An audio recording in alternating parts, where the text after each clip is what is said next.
Сәлем достар, котлет және картоптан пюре рецептісін ұсынамын. Менің каналыма тіркеліп, лайк басуды ұмытпаймыз.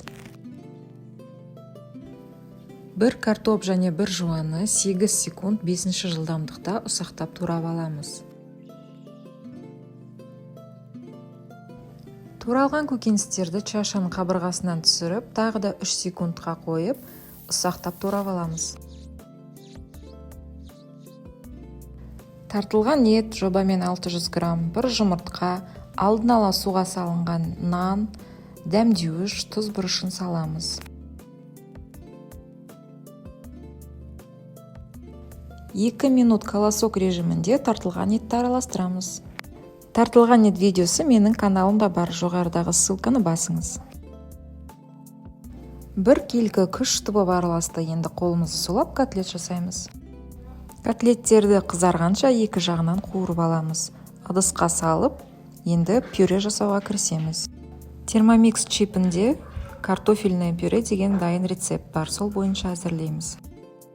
Бабочка насадкасын саламыз. 1 килограмм туралған картоп, тұз саламыз және 400 мл сүт құямыз.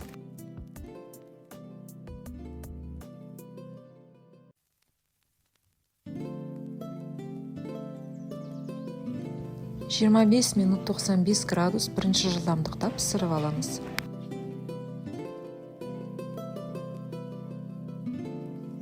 Картоп піскен соң 30 грамм сары май салып, 30 секунд 3-ші жылдамдықта араластырып аламыз.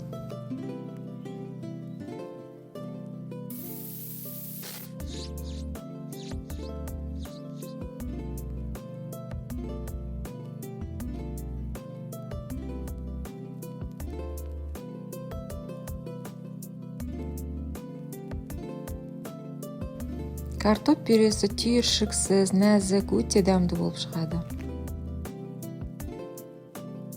Қалауыңызша тұздық, аскөк қоссаңыз болады. Астарыңыз дәмді болсын.